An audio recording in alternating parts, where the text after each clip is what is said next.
Kami mengkredit kendaraan, tapi setelah setengah bayar kami tahu kalau itu riba. Kami ingin melunasinya namun belum sanggup. Kalau kami berhenti, kami susah untuk pergi kerja atau pergi jauh, dan juga sudah setengah dibayar. Apa yang harus kami lakukan? Kredit sepeda motor, buka HP sudah, tulis di Google itu Somad Morocco, SOMADMOROCCO, sudah, spasi kredit, KREDIT, kredit, enter. Sudah terbuka? Nah, itu dia tulisannya. Itu dia, somadmorocco.blogspot.com. Tulisan ini sudah dibuat Abdul Somad 25 Agustus 2010. Berarti tulisan ini sudah berapa tahun? Udah 9 tahun. Kenapa tak kalian buka?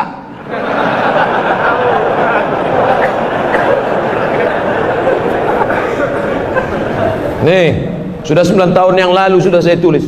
Ini 9 tahun yang lalu sudah saya tulis tentang kredit ini, bahwa kalau uang dengan barang boleh. Kredit motor itu uang dengan uang apa uang dengan barang? Uang dengan barang boleh. Ini uang, ini barang boleh. Yang tak boleh itu uang dengan uang. Baca. Tolong nanti ini share. Sekarang juga share. Share ke grup-grup. Nah, cara nge-share-nya ini ku ajarkan. Dah, yang di atas itu kan ada titik 3 paku 3 itu. Nah, share, masukkan ke grup-grup, masukkan ke grup.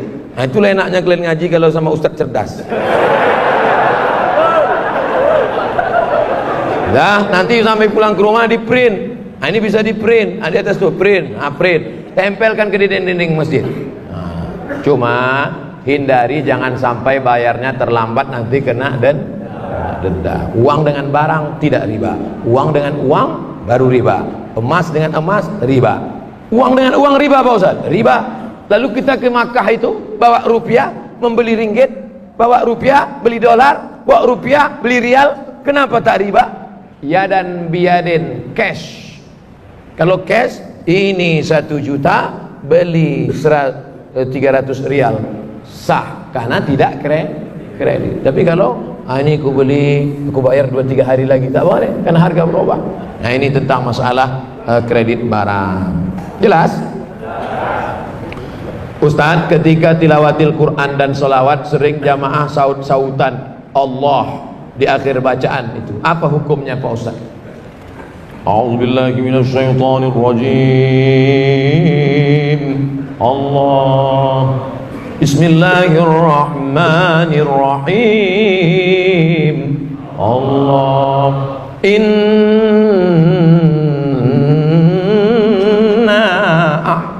a'tainakal kautsar. Masya Allah, Masya Allah, aku sangka surat apa tadi? Itu adalah ungkapan kekaguman. Nah, itu diisi duit, yang kalian pura-pura tak nampak.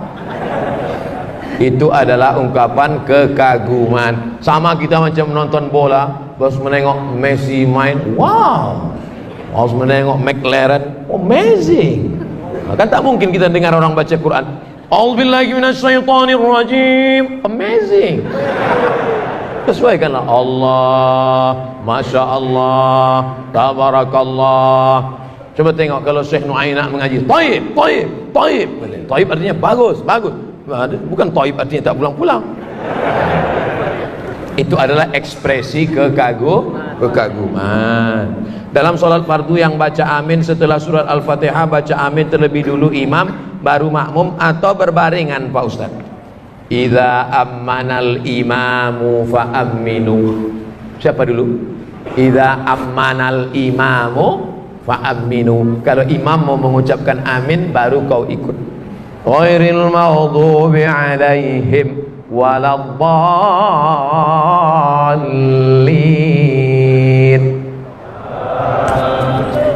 Belum saya imam nih sekarang. Kita ulang lagi. Ghairil maghdubi alaihim waladdallin. Udah kedengar bunyi imam tuh baru. Ini banyak ini imam makmum sekarang main salib aja. Ghairil maghdubi alaihim waladdallin. Bunyi hadisnya idza ammanal imam, kalau imam mengucapkan amin fa aminu, maka makmum ikut. Kuat-kuat bacanya, karena setan paling takut, paling benci, orang kafir paling takut, paling benci mendengar amin. Amin, kabulkan ya Allah, buati amin. Ini banyak orang amin. Kok kenapa takut? Alah, kalian aja lah, aku malas. Mana bisa gitu, ikutlah kita. Ghairil maghdubi alaihim waladdallin. Amin. Ada pula satu makmum, ghairil maghdubi alaihim waladdallin. Bapak. Kok kau bilang bapak tadi? Rupanya dia masuk Islam, baru mu'alaf, nama mertuanya Amin. Segan dia nyebut Amin, bilangnya bapak. Apabila anak laki-laki bernazar jadi imam sholat jenazah bapaknya, tapi anak ada di Batam, ayahnya di Medan. Apabila orang tua meninggal dan anak terkendala perjalanan pulang, bagaimana bila nazar anak itu tak dapat dilaksanakan? Makanya sebelum bernazar pikir dulu. Oh, Ustadz menganggap kami orang Batam tak ada duit ya? Bukan masalah duit, bro. Saya tak jadi ke Anambas itu apakah karena duit? Kenapa? Asap. Iya, kalau bapak mau meninggal bulan April, kalau bulan-bulan jerebu nih, bulan-bulan asap ini, nah, makanya aku pesankan sama kalian kalau mau meninggal jangan musim asap. Tanya dulu sama orang yang bakar tuh, kapan kalian bakar? Oleh sebab itu maka nazar ini pikirkan baik-baik. Kadang orang ini enak aja mengumbar janji sebelum berbuat. Ustadz, kalau lulus anak saya PNS nanti saya bernazar mau membuatkan suatu WC untuk Masjid Bukit Indah.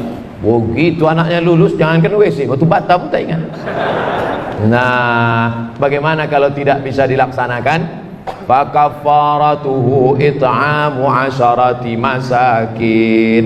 Cara menebus nazar sama macam menebus sumpah. 1. Kasih makan 10 fakir miskin, atau kiswatuhum 10 pakaian, au tahriru raqabah, membebaskan budak hamba sahaya. Ini cara Islam menghapuskan hamba sahaya. Kalau engkau mau menghapuskan hamba sahaya, salah satunya adalah dengan cara menebus kafarat sumpah dan nazar. Kasih makan 10 fakir miskin, tak sanggup Pak Ustaz. Kasih 10 pakaian, tak sanggup juga Pak Ustaz. Bebaskan budak hamba sahaya, budak-budak Melayu yang ada Pak Ustaz. Budak hamba saya tak ada lagi Pak Ustaz. Yang terakhir, faman lam yajid, siapa yang tak sanggup, fasiyamu salasati ayyam, puasa 3 hari. Puasa 3 hari. Jangan bebankan diri yang kita tidak mampu. Karena tak mampu, kalau mau nazar yang kira-kira mampu. Saya nanti kalau begini saya akan puasa sunat. Itu bagus. Ustadz, saya mau tanya, di awal ceramah Ustadz mengatakan orang meninggal tidak baik, orang meninggal lama untuk dikuburkan. Bagaimana menurut Ustadz orang meninggal, seorang tokoh rakyat meninggalnya malam tapi dikuburkan esok siangnya, banyak proses upacaranya Pak Ustadz. Kalau aku baik, maka kalian menjumpakan aku dengan amal. Tapi kalau aku tak baik, maka kalian sudah melepaskan beban dari pundakmu. Aku Abdul Somad. Kalau aku mati, aku baik, cepat-cepat kalian kebumikan, itu mempercepat aku berjumpa dengan amalku. Tapi kalau aku tak baik, maka kalian cepat-cepat menghilangkan beban dari pundak. Makanya orang meninggal itu lebih cepat, lebih baik, lebih cepat, lebih baik kuburkan. Bagaimana ini dengan tokoh masyarakat, dengan itu, dengan ini? Kita kan malam ini ngaji menurut Quran dan Sunnah dan fatwa para ulama. 3 yang kita ikut: Al-Quran, Sunnah, Al-Ulama, Warasatul Anbiya. Nah, kita kaji malam ini itu. Kita bukan ikut tokoh fulan, tokoh ini, tokoh fulan, tokoh adat, tokoh masyarakat, tokoh besi, tokoh kelontong. Apa hukumnya alat musik islami dan musik islami? Macam mana alat musik islami? Ini gitar yang buncitnya ke dalam islami gitu. Kalau gitarnya rata, ini gitar kafir gitu. Mana ada alat musik islami? Suling tak ada. Ini suling syariah, ini suling konvensional.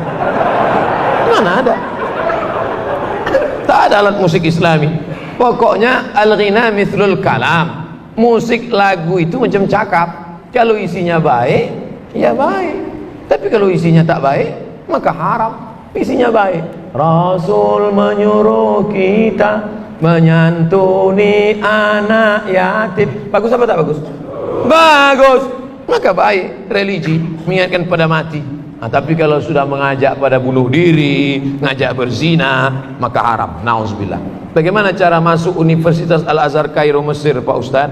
Hafal Quran 3 juz, bahasa Arab, kursus dari sekarang, nanti 100 soal bahasa Arab. Setelah itu pula tesnya nanti sekitar bulan Juni, tapi pengumumannya bulan Mei sudah ada. Gimana cara mencarinya Pak Ustaz? Buka HP lagi. Dah, tulis di Google itu beasiswa Al-Azhar Kairo. Beasiswa Al-Azhar. Inilah payahnya masyarakat ini. Tinggal nulis ini pun tak tahu ya. Ini syarat beasiswa Al-Azhar Kairo, beasiswa santri Al-Azhar Kairo, beasiswa. Makanya belilah paket daftaran beasiswa. HP itu tak perlu mahal, yang penting cepat dia searchnya.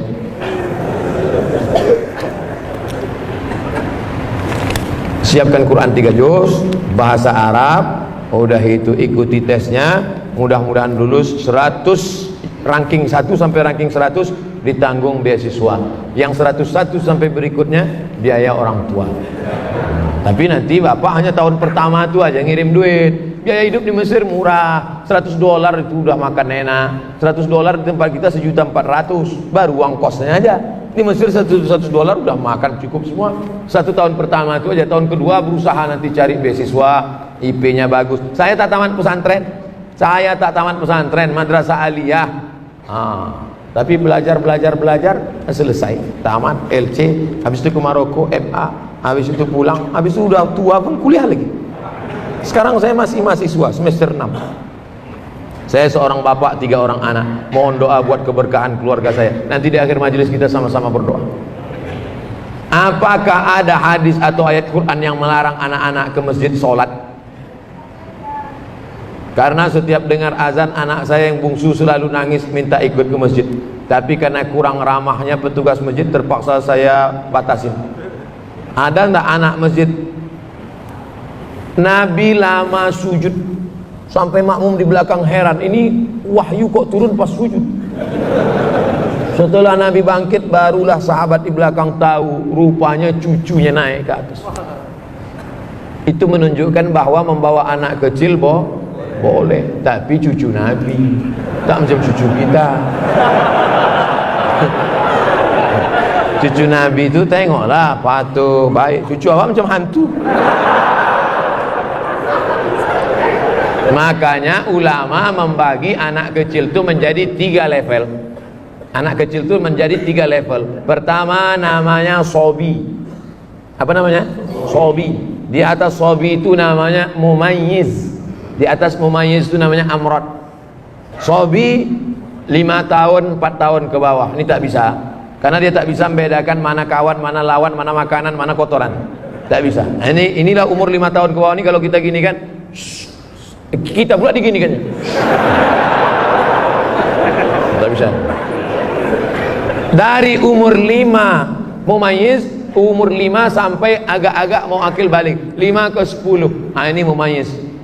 Mumayyiz. Nah, nanti kalau ayah sholat diam ya nak ya, diam ya. Jangan nganggur. Itu bisa. Diam ya. Ini mumayyiz. Bajunya Abdul Somad pula.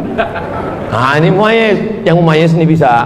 Nanti kita letakkan dia, kalau anak di sudut sana ya, mumayyiz bisa. Yang amrod ini, amrod artinya udah hampir tumbuh bulunya tapi masih halus, bulu janggutnya masih halus. Ini Anak-anak orang Arab itu tak macam kita. Orang kita kadang digosok pakai kemiri pun tak tumbuh-tumbuh. Dia udah hampir pertama akil balik. Adapun yang kecil tadi memang tidak. Karena itu nanti na'udzubillah. Kita letakkan dia di samping kita, dia pakai pampers, tiba-tiba dia buang air, itu putus sok. Kalau kita letakkan di tepi sana, dikacaunya pula bapak itu sebelah. Bapak itu sholat, dia pegang-pegang yang jari kecil bapak. Bapak itu silap isi palanya. Salah. Jadi yang bisa kita bawa tadi adalah yang mumayyiz. Adapun yang sudah mumayyiz, mungkin agak nakal-nakal dia sedikit, lari-lari dia lompat-lompat, maklum lah. Jangan dimarahi Pak. Jangan sampai ini ada nih pengurus-pengurusnya soal nengok anak kecil. Balik. Buat naik darah tinggi gua aja. Udahlah listrik naik, air mahal.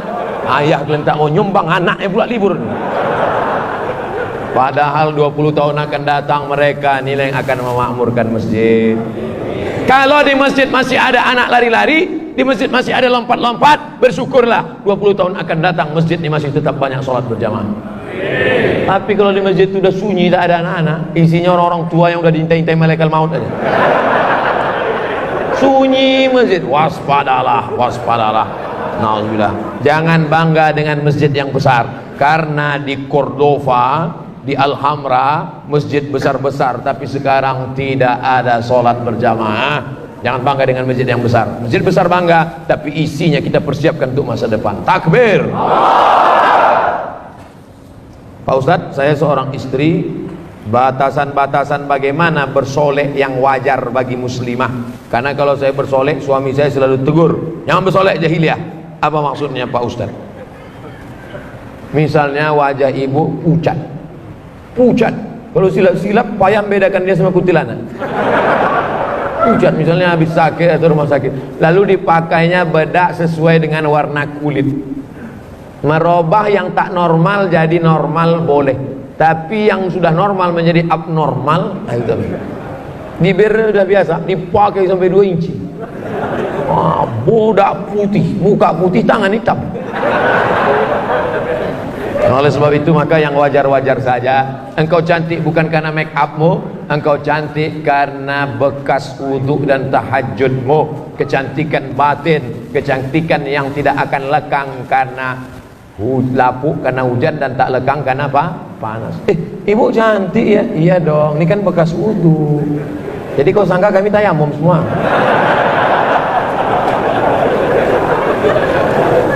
Jangan bersolek-solek jahiliyah, karena sebenarnya orang yang bersolek itu adalah dimainkan setan. Wala udillannahum, kusesatkan mereka, wala umanniyannahum, kubuat mereka berangan-angan, berhalusinasi, berimajinasi. Aku yang paling cantik, aku yang paling mancung, aku yang paling putih, aku yang paling, padahal orang nengok biasa aja. Berhalusinasi, berimajinasi dengan pikirannya. Oleh sebab itu maka perempuan lebih baik menutup wajahnya pakai cadar. Tapi kalau tak sanggup pakai cadar, pakai hijab, wajahnya biasa-biasa saja. Bagaimana kalau saya selalu takut akan kematian? Takut karena amal ibadah belum banyak, takut anak-anak putus sekolah atau terlantar. Manusiawi. Takut mati karena amal belum banyak, maka perbanyak amal. Takut nanti kalau mati anak belum belajar agama, maka bawa anak masukkan pesantren. Positif. Tapi kalau takut sampai stres depresi, itu berarti diganggu jin. Alladzi waswisu fi. Kalau sudah kena itu obatnya adalah ruqyah. Ruqyah sendiri tak bisa Pak Ustaz. Tak bisa. Kadang kita pun diganggu setan tak kuat, minta ruqyah sama orang yang kuat, datang ke ruqyah syariah. Ustaz-ustaz kita yang imannya kuat, yang zahir batinnya kuat. Saya punya 3 orang anak perempuan, yang 2 orang sedang menuntut ilmu di pesantren setingkat SMA, hadiah berarti. Sebagai seorang ibu saya selalu menuruti kemauannya dengan laundrynya, jajannya dan keperluannya. Apakah saya melakukan hal itu benar? Karena menurut saya agar anak saya bisa fokus belajar. Tak ada gunanya ilmunya banyak, tak pandai mencuci baju. Tak ada gunanya bahasa Arabnya hebat, bahasa Inggrisnya berapi-api, hafalan Qurannya hebat, tapi mengangkat piring nasinya dari meja pun tak tahu. Ada tak orang model begini? Ada. Kami dulu di pesantren cuci sendiri, gosok. Tak disetrika Pak Ustaz? Enggak. Kotak kusut tak kami peras, cuci gantung. Jadi seimbang antara dia hidup intelektual dengan bagaimana berinteraksi sosial. Kalau semua dimanjakan, makannya catering, pakaiannya gosok, sampai mengangkatkan piring nasinya pun dia tak tahu, nanti dia mau jadi apa? Dari kecil terlonjak-lonjak, sudah besar terbawa-bawa, sudah tua terubah? Tidak. Oleh sebab itu kami pun dulu di pondok pesantren, tapi tetap pandai mencuci baju, tetap pandai memasak, tetap pandai melipat, tetap pandai menyetrika, sampai ke Mesir juga belanja. Jadi pendidikan baik, tapi pendidikan juga membentuk orang berakhlakul karimah menjadi mandiri, bukan dimanjakan. Sekarang banyak sekolah yang memfasilitasi segala sesuatu, akhirnya jadilah dia menjadi intelektual tapi tidak berakhlakul karimah dan selalu menggantungkan diri pada orang lain. Nauzubillah. Terinspirasi kisah Bilal bin Rabah yang sandalnya masuk surga karena tak pernah meninggalkan sholat wudhu. Saya juga membuat amalan, yaitu membaca surat Yasin selesai maghrib di rumah dan dimanapun. Alhamdulillah sudah hampir 1 tahun berjalan, tak pernah tinggal. Apa dan bagaimana keadaan tetap saya lakukan? Apakah saya salah membuat amalan seperti ini? Gimana salahnya? Tuh, membaca surat Yasin habis maghrib tadi. Man qara'a Yasin fi lailatin, siapa yang baca Yasin di suatu malam. Tak tengok malam apa? Malam Senin, malam Selasa, malam Rabu, malam Kamis, malam Jumat, malam Sabtu, malam Ahad, malam Senin, malam Selasa. Siapa yang baca Yasin pada suatu malam, asbaha maghfuran lah, subuh besok dia sudah diampunkan Allah. Kira-kira amalan ini ada nggak dalilnya? Saya ulang sekali lagi. Memang kalau terlalu aman dengar ceramah ini payah nangkap memang. Kita ulang sekali lagi, oke? Bisa agak konsen sedikit? Tarik nafas, hembuskan. Nah, pertanyaannya gini. Saya selalu membaca Yasin selesai maghrib di rumah dan dimanapun berada. Sudah 1 tahun tiap malam baca Yasin. Benarkah amalan saya? Kata dia. Sekarang saya jawab. Man qara'a Yasin fi lailatin, siapa yang baca Yasin pada suatu malam, asbaha maghfuran lah, besok subuh dosanya sudah diampunkan Allah. Apakah amalannya ini ada dalilnya? Bilang lah dari tadi. Amalanmu ada dalilnya. Mana dalilnya? Siapa yang baca Yasin pada suatu malam, baik itu setelah maghrib, setelah isya, tengah malam atau menjelang subuh, subuhnya sudah diampunkan Allah SWT. Hadisnya ini sahih apa tak sahih Pak Ustaz? Isnaduhu jayyid, sanadnya jayyid. Setahu kami hadis itu hasan. Di bawah hasan sahih, di bawah hadis sahih, di bawah sahih hasan, di bawah hasan dhaif, di bawah dhaif maudhu'. Isnaduhu jayyid, sanadnya jayyid. Jayyid ini apa? Antara hasan dan sahih. Di atas hasan, di bawah sahih. Namanya jayyid, bisa diamalkan. Yang ngomong gini siapa? Imam Abul Fida Ismail Ibnu Katsir dalam tafsir Al-Qur'anil Azim, dalam pembahasan muqaddimah surat Yasin. Baca tafsir Ibnu Katsir. Bapak Ibu yang punya duit, pergi ke toko buku, beli tafsir Ibnu Katsir. Yang sudah beli, alhamdulillah. Nanti anak kita sudah mati, dibukanya lemari, ditengoknya, alhamdulillah ada tafsir Ibnu Katsir, walaupun masih bungkus plastik. Itulah amal kita malam ini, alhamdulillah. Teringat saya jadi disebar kotak sedekah untuk udah. Oh, rupanya jamaah di Masjid Bukit Indah Sukajadi tidak bersedekah melalui kotak, tapi langsung transfer banking. Wow. Memang generasi milenial ini luar biasa. Assalamualaikum Pak Ketua. Waalaikumsalam. Saya kemarin nggak ngisi, nggak apa-apa, langsung transfer banking. Laporannya sudah berapa? 20.000. Rupanya 20.000 dolar Singapura. Ya Allah, tabarakallah, ada bendera Singapura berkibar. Saudara yang dimuliakan Allah SWT, mudah-mudahan amal kita malam ini diterima Allah SWT. Ala hadhihi niyah wa kulli niyatin shalihah, untuk niat yang baik. Mudah-mudahan yang sudah bersedekah diberikan Allah balasan. Mudah-mudahan yang sakit diberikan Allah kesembuhan. Mudah-mudahan yang ujian diberikan Allah kelulusan. Dan yang terpenting kita istiqamah mati dalam husnul khatimah. Ala hadhihi niyyah wa kulli niyatin salihah. Al-Fatihah. أعوذ بالله من الشيطان الرجيم بسم الله الرحمن الرحيم الحمد لله رب العالمين الرحمن الرحيم مالك يوم الدين إياك نعبد وإياك نستعين اهدنا الصراط المستقيم صراط الذين أنعمت عليهم غير المغضوب عليهم ولا الضالين آمين. Allahumma salli ala Sayyidina Muhammad wa ala ali Sayyidina Muhammad. Allahumma inna natawassalu ilaika bijahi nabiyika Muhammad sallallahu alaihi wasallam wa bisirril Fatihah. Kami memohon kepada Engkau ya Allah dengan kemuliaan surat Al-Fatihah, dengan kemuliaan Nabi Muhammad sallallahu alaihi wasallam, antarzuqana rizqan halalan thayyiban mubarakan fi. Berikan kami rezeki yang halal berkah supaya kami bisa berinfak, berwakaf, bersedekah ya Allah. Allahumma barik lana fi arzaqina, berikan berkah pada rezeki kami. Wa barik lana fi auladina, berikan berkah pada